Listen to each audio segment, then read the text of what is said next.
Well wishers, welcome back to my channel. जैसे कि आज का वीडियो का टॉपिक आपने देखा ही कि आज की वीडियो में हम डिस्कस करेंगे कि how I scored 97% in my board exams. जैसे कि आपको पता है बोर्ड एग्ज़ाम्स बहुत नियर है, तो आज हम यही डिस्कस करेंगे कि मैंने अपने बोर्ड एग्ज़ाम्स में क्या क्या चीज़ें ऐसे यूज़ करी जिसने मेरे को हेल्प किया 90% का बार क्रॉस करने में, जो कि आपको भी बहुत हेल्प करेंगे अगर आप ये वीडियो पूरा देखेंगे। क्योंकि मैंने इस वीडियो में हर सब्जेक्ट को लिया है, जैसे कि बिजनेस स्टडीज़ अलग से मैंने उसकी स्ट्रेटजी बताई है, अकाउंट्स को मैंने अलग लिया है, इकोनॉमिक्स को मैंने अलग लिया है। तो आज की वीडियो पूरी देखना, ये आपको बहुत हेल्प करेगा अपने बोर्ड्स एग्जाम में। तो चलिए आज की वीडियो को शुरू करते हैं। Let me first introduce myself to you.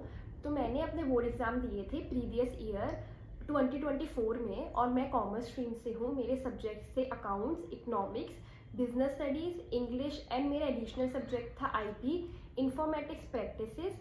इस सब्जेक्ट के बारे में मैंने इस वीडियो में बात नहीं करी है, पर जिस जिस स्टूडेंट के पास ये सब्जेक्ट है वो नीचे कमेंट डाउन कर सकता है, मैं उसकी हेल्प कर दूंगी। तो सबसे पहले हम बात करेंगे आज बिजनेस स्टडीज़ के बारे में। आई नो काफ़ी बच्चों को बिजनेस स्टडीज़ बहुत डिफिकल्ट लगती है क्योंकि वो थ्योरी बेस्ड है, पूरी थ्योरी बेस्ड है, आई नो डैट। और मैं आपको सबसे पहले बताती हूँ कि मैंने बिजनेस स्टडीज़ में कितने मार्क्स स्कोर करे और कैसे मैंने वो मार्क्स स्कोर करे। So I have scored 100 out of 100 in my business studies exam, और मैं अब आपको बताऊँगी कि वो मैंने कैसे स्कोर करे। तो अगर मैं आपको ये चीज़ सबसे पहली चीज़ बिजनेस स्टडीज़ में बहुत इंपॉर्टेंट है कि यू शुड नो हेडिंग्स। जैसे कि आपको पता है कि आपको हेडिंग्स लिखनी होती है, उसके नीचे you need to write the points. तो सबसे मेन चीज़ यही है कि आपको हेडिंग हर टॉपिक की बहुत अच्छे से पता होनी चाहिए। जैसे कि मैं आपको अपनी स्ट्रेटेजी बताती हूँ कि मैंने कैसे सारी हेडिंग्स को मेमोराइज़ किया। तो मैंने क्या किया था, बोर्ड्स के अराउंड 1 मंथ पहले मैंने एक शीट ली थी, उसमें मैंने हर चैप्टर की हेडिंग लिखी थी। जैसे कि आप ले लो प्लानिंग, तो मैंने प्लानिंग चैप्टर लिखा, चैप्टर 4 प्लानिंग, इंपॉर्टेंस क्या है उसकी, उसकी फीचर्स क्या है और उसकी लिमिटेशंस क्या है। तो मैंने सिर्फ हेडिंग लिख दी थी। तो जब भी मैं सुबह पढ़ने जाती थी, जैसे मेरा रूटीन शुरू होता था पढ़ाई का, तो सबसे पहले मैं वो जो मैंने अपना एक शीट बनाई हुई थी, आई गेस वो 4-5 पेज की ही शीट बनी थी क्योंकि इतनी ही हेडिंग्स है आपकी। तो मेरे को सिर्फ 10 से 15 मिनट्स लगते थे सारी हेडिंग्स को रीड आउट करने में। मैं सिर्फ एक बार ही सुबह उठ के वो हेडिंग्स रीड आउट करती थी, and you won't believe guys कि वो हेडिंग्स मेरे को एंड जब एग्ज़ाम आया सो मेरे को सारी हेडिंग्स अच्छे से याद थी।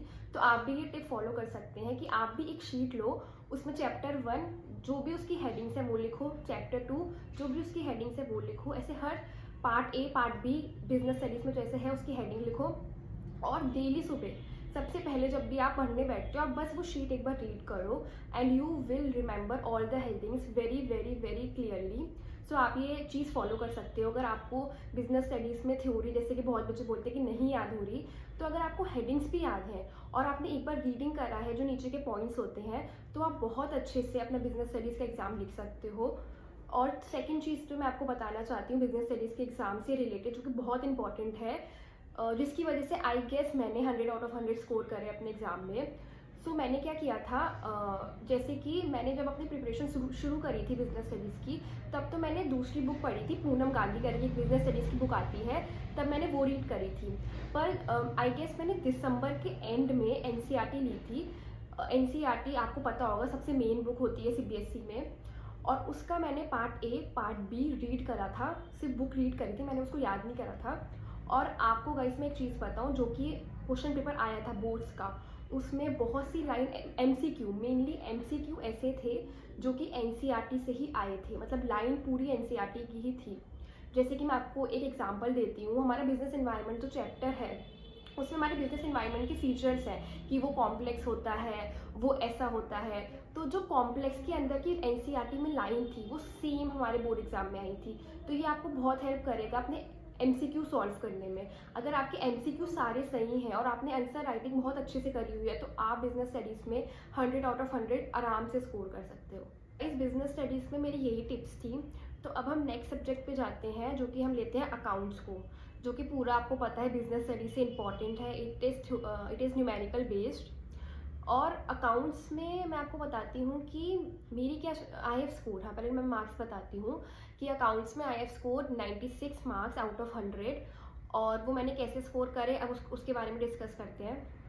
तो अकाउंट्स में क्या होता है कि बहुत से बच्चे ना बहुत टफ क्वेश्चंस की प्रैक्टिस करते हैं, कि जैसे जो उनको पता है उनसे नहीं सॉल्व होते। पर मैं आपको एक मेन चीज़ बताती हूँ कि अकाउंट्स में अगर आपको सारे कॉन्सेप्ट्स आते हैं अच्छे से, आपको पता है कि कौन सी चीज़ लाइबिलिटी है, कौन सी चीज़ एसेट है, कौन सी चीज़ क्रेडिट होगी, डेबिट होगी, अगर आपको मेन चीज़ आती हैं अकाउंट्स में, तो आप इजीली सॉल्व कर सकते हो क्वेश्चन पेपर अकाउंट का। और मैंने जो बुक सॉल्व करी थी, मैंने सॉल्व करी थी पार्ट ए बी सी, जैसे आपको पता है 3 पार्ट होते हैं, तो मैंने सिर्फ टी.एस. ग्रेवाल जो बुक है मैंने वही सॉल्व करी थी। पार्ट ए जो पार्टनरशिप होता है वो तो मेरे को बहुत अच्छे से आता था, जिसमें मुझे एडमिशन, रिटायरमेंट, डेथ, ये सारे चैप्टर्स होते हैं। पार्ट बी जो होता है जो कि कंपनी अकाउंट्स होता है, वो भी मेरे को आता था अच्छे से, मतलब हाँ वो भी मैंने अच्छे से करा था। और जो पार्ट 3 होता है जिसमें रेशियो के चैप्टर होता है, कैश फ्लो होता है, तो ये भी आपको करना इंपॉर्टेंट है। कैश फ्लो का क्वेश्चन जैसे कि आपको पता है हर बार ही आता है। तो अब मैं आपको बताती हूँ कि अकाउंट्स में क्या आप चीज़ कर सकते हो जो कि आपको हेल्प करेगा अपने मार्क्स इंक्रीज करने में। तो सबसे पहली चीज़ अकाउंट्स में, you need to practice questions on a daily basis. जैसे कि आप पढ़ने बैठ रहे हो, अब जैसे कि आपको पता है 1 महीना या 2 महीने ही बचे हैं आपके एग्जाम्स में, तो आप हर चैप्टर लो। जैसे कि आज को आपको पता है कि कैश फ्लो करना है, तो आपने कैश फ्लो का 2 क्वेश्चन सॉल्व करे। आपको जो नहीं आया, जैसे कि आपको पता है मेरे को ये वाला जो क्वेश्चन है वो नहीं आ रहा, तो आप फिर उसको डीपली करो। जो आपको आता है, जैसे कि अगर आपको दैट चैप्टर आता है तो आप उसी पे पूरा दिन उसी के और क्वेश्चन सॉल्व कर रहे हो, तो उस चीज़ से कोई फ़ायदा नहीं, क्योंकि आपको ये तो है नहीं कि सिर्फ दैट के सारे क्वेश्चन आपके क्वेश्चन पेपर में आएंगे। हर चैप्टर से क्वेश्चन आपके क्वेश्चन पेपर में आएंगे। सो ट्राई करो कि आपको हर चैप्टर आता हो। जो चैप्टर आपको नहीं आता तो आप फिर उसको बिल्कुल ही छोड़ दो, आप उसमें अपना टाइम वेस्ट मत करो। और मैं आपको एक चीज़ और बताना चाहती हूँ अकाउंट्स के एग्ज़ाम से रिलेटेड ही, कि अकाउंट्स में जैसे कि आपको पता है बहुत मेन चीज़ें होती हैं जो आपको पता है, ऐसे ही क्वेश्चंस आते हैं। जैसे कि मैं आपको एक चीज़ बताती हूँ, जो कि फाइनल अकाउंट्स हम बनाते हैं ना, profit and loss account, balance sheet, उसमें जो एक एडजस्टमेंट होती है बैड डेट्स और डेटर वाली, जिसमें पीडीडी भी हमें लिखना होता है, लाइबिलिटी साइड, जो नीचे एडजस्टमेंट होती है, तो आपको पता है ये एडजस्टमेंट इंपॉर्टेंट है, तो आप वो एडजस्टमेंट अच्छे से करो। जैसे जो चीज़ आपको पता है इंपॉर्टेंट है, वो क्वेश्चंस अगर आप अच्छे से कर लोगे, सो आई गेस आप अकाउंट्स में भी 90+ आराम से स्कोर कर सकते हो, क्योंकि अकाउंट्स का पेपर इतना टफ नहीं आता है। मैंने अपने चैनल पर ही जो मैंने एग्जाम मतलब प्रीवियस ईयर क्वेश्चन पेपर था 2024 का, वो अपलोड किया हुआ है। आप एक बार वो भी सॉल्व करके देखो, वो इतना नहीं है डिफिकल्ट। आप आराम से 90+ स्कोर कर सकते हो अकाउंट्स में, अगर आपने डेली बेसिस पर उसकी प्रैक्टिस कर रहे हो। अभी भी आपके पास गाइस बहुत टाइम है, ऐसा नहीं है कि आप अभी भी 1 महीना भी बहुत है अगर आप हर चैप्टर को दो, मतलब आप हर चैप्टर के 5-6 क्वेश्चन अगर प्रिपेयर कर रहे हो, अब तो आपको टाइम देना ही पड़ेगा ना। अगर आपने बिल्कुल भी नहीं पढ़ा है तो जिन बच्चों ने पढ़ा है वो तो आउटशाइन करेंगे ही अब, लेकिन जिन बच्चे अब अपनी पढ़ाई शुरू कर रहे हैं, जो बच्चे, वो अगर हर एक चैप्टर में से 5-6 क्वेश्चंस भी कर लेंगे तो वो आराम से 70+, 80+ तो स्कोर कर ही सकते हैं अकाउंट्स में। अब हम बात करते हैं इकोनॉमिक्स के बारे में, कि मैंने इकोनॉमिक्स में कितने मार्क्स स्कोर करे। So I have score 95 out of 100 in my economics exam. So अब बात करते हैं मेरी क्या क्या स्ट्रेटेजी रही थी उस सब्जेक्ट को लेकर। तो इकोनॉमिक्स में जैसे कि आपको पता है मैक्रो इकोनॉमिक्स है आपकी, और इंडियन इकोनॉमी है जो कि थ्योरी बेस्ड है, और मैक्रो इकोनॉमिक्स भी थ्योरी प्लस न्यूमेरिकल बेस्ड है, ठीक है। तो मैक्रो इकोनॉमिक्स में तो मैंने एक बुक पढ़ी थी जो कि अलग था, पर जो कि एक अलग रीडर की बुक थी, एनसीईआरटी वो नहीं थी। पर इंडियन इकोनॉमी में मैंने एंड में, मतलब मैंने वही दिसंबर जब मैंने अपनी बिजनेस स्टडीज़ में एनसीईआरटी पढ़ना शुरू करा था, उसी टाइम मैंने इकोनॉमिक्स की भी एनसीईआरटी की बुक बाय करी थी। और मैंने इंडियन इकोनॉमिक डेवलपमेंट भी एनसीईआरटी एक बार रीड करी है अच्छे से, क्योंकि एनसीईआरटी बहुत इंपॉर्टेंट है गाइस, अगर आप बोर्ड एग्जाम दे रहे हो। मैं आपको यही गाइड करूँगी कि आप एक बार तो उसको रीड करके ही अपने बोर्ड्स में जाओ, क्योंकि ये मेरा पर्सनल एक्सपीरियंस है, मैंने देखे हैं क्वेश्चंस डायरेक्ट जो कि एनसीईआरटी से आए हुए हैं। तो अब मैं आपको बताती हूँ कि क्या स्ट्रेटेजी मेरी रही थी। तो मैक्रो इकोनॉमिक्स में क्या था, मेरे सारे कॉन्सेप्ट्स मैंने सबसे पहले ट्राई करा कि मेरे जो कॉन्सेप्ट्स हैं हर एक चैप्टर की वो क्लियर हो, ठीक है। और न्यूमेरिकल्स जो कि मैक्रो इकोनॉमिक्स में इंपॉर्टेंट है, जैसे कि नेशनल इनकम आपको निकालनी होती है, जीडीपी एंड एमपी आपको निकालना होता है, ये सारी चीज़ें भी आप करो रेगुलर बेसिस पे। और इकोनॉमिक्स का जो हमारा क्वेश्चन पेपर आया था वो इतना टफ नहीं आया था। मैं आपको वही बता रही हूँ कि जो आपके क्वेश्चन पेपर आते हैं ना गाइस, वो इतने टफ नहीं आते। आप आराम से उनमें 80-70 तो स्कोर कर ही सकते हो आराम से, अगर आपने पढ़ा है तो उस चीज़ को। तो न्यूमेरिकल भी मतलब इतने टफ नहीं आते, आप आराम से कर सकते हो। मैक्रो इकोनॉमिक्स में जो chapters like determination of income and employment, वो थोड़ा डिफिकल्ट है, तो आप उसको थोड़ा एक्स्ट्रा टाइम दे सकते हो अपने प्रिपरेशन के टाइम पर। आराम से आप इकोनॉमिक्स कर सकते हो। अब हम बात करते हैं इंडियन इकोनॉमी के बारे में, जो कि पूरा ही थ्योरी बेस्ड चैप्टर, जो कि पूरा ही थ्योरी बेस्ड है। तो उसमें मैंने एनसीईआरटी भी पढ़ी थी और मैंने एक एक्स्ट्रा बुक भी पढ़ी थी। हाँ, मैंने एक एक्स्ट्रा बुक भी पढ़ी थी इंडियन इकोनॉमिक डेवलपमेंट की, क्योंकि एनसीईआरटी से आप आंसर नहीं लिख सकते, क्योंकि वो इतना अच्छे से प्रेजेंट नहीं होती हैं चीज़ें। पर जो अगर आपको रेफरेंस लेना है तो आप दूसरी बुक भी पढ़ सकते हो उसकी, अगर आपको आंसर राइटिंग प्रैक्टिस करनी है।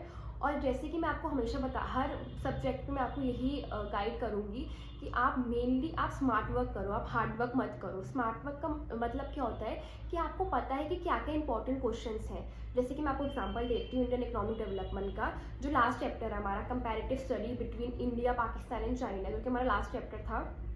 तो उसमें आपको पता है कि कंपैरिजन आ सकता है तीनों कंट्रीज़ का, और या फिर प्री इंडिपेंडेंस, पोस्ट इंडिपेंडेंस भी पूछ सकते हैं वो इस तीनों कंट्री के बारे में। तो आप उसको अच्छे से पढ़ो। जो क्वेश्चन आपको पता है कि नहीं है इंपॉर्टेंट इतने, कि वो इतने सालों से प्रीवियस ईयर क्वेश्चन पेपर में भी नहीं आए हैं, तो आप उनमें अपना टाइम वेस्ट करने से अच्छा है कि जो आपको पता है आपके एग्जाम्स में आ सकते हैं, आपको नंबर वो दे सकते हैं, तो आप उन क्वेश्चन में ज़्यादा फोकस करो instead of just doing question which you know that they are not that important. So मैं आपको यही गाइड करूँगी, इकोनॉमिक्स में आप मेन चीज़ें ज़्यादा पढ़ो, इंपॉर्टेंट चीज़ें ज़्यादा पढ़ो, डीपली मत जाओ, इतने डीप क्वेश्चंस नहीं आते हैं वो, वहाँ फिर आके भी क्वेश्चंस वो नहीं पूछते हैं। मैं आप बोर्ड्स में they only need to test कि आप कितना अपना मेंटल स्ट्रेस को हैंडल कर सकते हो, तो इसलिए वो सिर्फ इतने टफ क्वेश्चंस नहीं आते हैं। आप इतनी टेंशन स्ट्रेस मत लो कि मेरे को तो ये कॉन्सेप्ट नहीं आता, वो कॉन्सेप्ट नहीं आता। मेन चीज़ें करके जाओ and you will ace it. So अब हम डिस्कस करते हैं इंग्लिश सब्जेक्ट के बारे में। पहले मैं आपको बताती हूँ मैंने इंग्लिश में कितने मार्क्स स्कोर करे। आई have scored 94 out of 100 in my English exam. और इंग्लिश में गाइस सबकी अपनी अपनी स्ट्रेटजी होती है। किसी की इंग्लिश बहुत अच्छी होती है, बहुत अच्छे से वो लिख लेते हैं चीज़ें, किसी की मॉडरेट होती है, किसी की इतनी अच्छी नहीं होती। सो मैं अपनी स्ट्रेटजी आपको बताती हूँ इंग्लिश में मेरी क्या थी।